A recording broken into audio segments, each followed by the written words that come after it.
Bismillahirrahmanirrahim. Assalamualaikum warahmatullahi wabarakatuh. Selamat pagi dan salam sejahtera bagi kita semua. Yang saya hormati Bapak Ibu pimpinan PT B5, yang saya hormati para staf dan karyawan PT B5 serta rekan-rekan kerja sekalian yang saya cintai.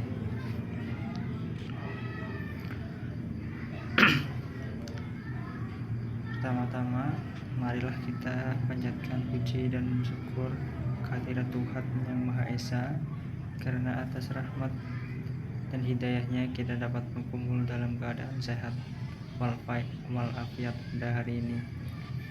Pada kesempatan kali ini, saya akan menyampaikan pidato dengan topik bijak menggunakan media sosial di tengah berita viral.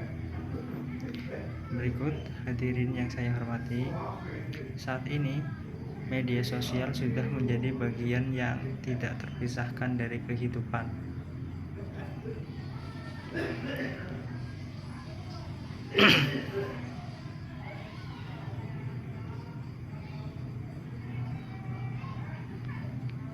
Hampir setiap aktivitas kita selalu berhubungan dengan media sosial, mulai dari mencari informasi, berkomunikasi dengan keluarga ataupun teman, mencari hiburan, hingga digunakan untuk bekerja dan berbisnis.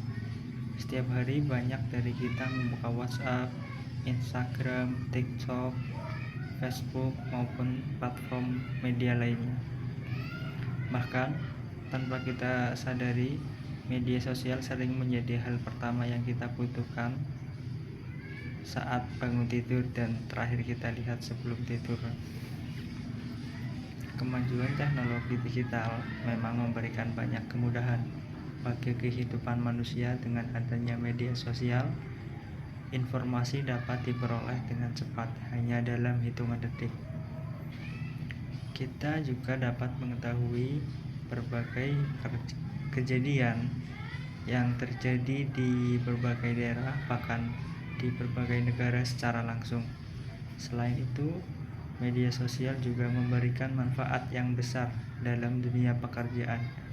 Banyak perusahaan menggunakan media sosial sebagai sarana promosi, komunikasi, pemasaran, dan membangun hubungan dengan masyarakat. Bahkan saat ini media sosial juga menjadi sarana untuk mencari pekerjaan, membangun usaha online, dan mengembangkan keterampilan. Namun, di balik semua manfaat tersebut, media sosial juga membawa tantangan besar bagi masyarakat, yaitu maraknya berita viral, hoax, ujaran kebencian, dan penyebaran informasi yang belum tentu benar. Hadirin sekalian, saat ini berita dapat menyebar dalam hitungan menit, bahkan hitungan detik sudah dapat kita dapat informasinya. Sebuah video pendek, foto atau potongan informasi dapat langsung viral dan dibagikan ribuan bahkan jutaan kali. Sayangnya, tidak semua informasi yang viral tersebut dapat kita percaya. Seringkali kita melihat berita dengan judul yang provokatif dan mengejutkan sehingga memancing emosi masyarakat. Banyak yang percaya tanpa mencari tahu fakta yang sebenarnya. Bahkan tidak sedikit yang langsung membagikan kepada keluarga, teman, atau grup WhatsApp. Padahal jika informasi tersebut ternyata salah atau hoax, dampaknya bisa sangat besar. Hoax dapat menimbulkan kepanikan, memecah belah masyarakat, merusak nama baik seseorang, bahkan memicu pertengkaran di lingkungan sosial maupun tempat kerja. Sebagai contoh, kita sering melihat adanya berita palsu tentang kesehatan, lowongan kerja, penipuan online, maupun isu-isu sensitif yang sengaja dibuat untuk menarik perhatian masyarakat. Banyak orang yang akhirnya menjadi korban karena terlalu mudah percaya pada informasi yang beredar di media sosial. Tidak sedikit juga yang terjebak dalam penyebaran informasi palsu karena kurang teliti dan membaca berita. Kadang seseorang hanya membaca judul tanpa membaca isi lengkap berita tersebut. Akibatnya informasi yang sebenarnya belum tentu benar langsung disebarkan kepada orang lain. Selain hoax, media sosial juga sering menjadi tempat munculnya komentar negatif dan ujaran kebencian. Banyak orang yang merasa bebas berkata kasar di media sosial tanpa memikirkan dampaknya terhadap orang lain. Padahal perkataan yang ditulis di media sosial dapat melukai perasaan orang lain dan memicu konflik. Hadirin yang saya hormati, berdasarkan laporan tahun 2025 yang dimuat dalam penelitian peran literasi digital dalam menangkal hoax keagamaan di media sosial pada remaja, pengguna internet di Indonesia diproyeksikan mencapai 212 juta orang. Hal ini menunjukkan bahwa masyarakat Indonesia sangat aktif di ruang digital, sehingga informasi berlangsung sangat cepat.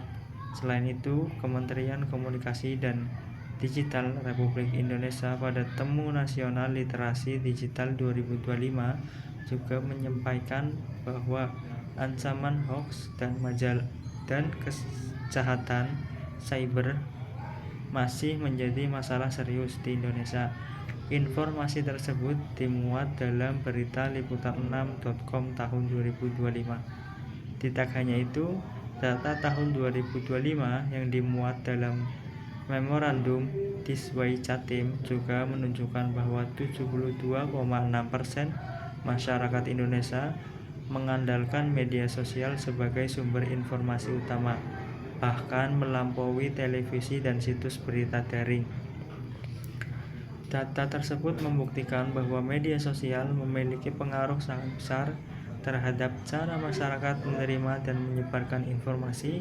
Oleh karena itu, masyarakat harus memiliki kesadaran dan tanggung jawab dalam menggunakan media sosial. Hadirin sekalian, sebagai pengguna media sosial, kita harus mulai membiasakan diri untuk lebih bijak dalam menerima informasi. Jangan langsung percaya hanya karena berita tersebut viral atau banyak dibagikan orang lain. Ada beberapa langkah sederhana yang dapat kita lakukan agar lebih bijak menggunakan media sosial. Salah satunya, selalu cek kebenaran informasi sebelum membagikan kepada orang lain. Pastikan berita berada dari sumber terpercaya dan bukan dari akun anonim yang tidak jelas. Kemudian, jangan mudah terpancing emosi oleh judul yang sensasional atau komentar negatif di media sosial. Kita harus belajar berpikir tenang dan kritis. Biasakan membaca informasi secara lengkap, bukan hanya melihat judul atau potongan video pendek saja. Banyak informasi yang disalahartikan karena masyarakat hanya melihat sebagian isi berita. Gunakan etika saat berkomentar di media sosial. Walaupun memiliki pendapat yang berbeda, kita tetap harus menghormati pendapat orang lain dan menjaga sopan santun dalam berkomunikasi. Sebarkan konten yang positif dan bermanfaat seperti informasi edukasi, motivasi, atau hal-hal orang yang dapat membantu. Demikian mungkin pidato yang bisa saya sampaikan, kurang lebihnya mohon maaf. Wabillahi taufiq wal hidayah. Wassalamualaikum warahmatullahi wabarakatuh.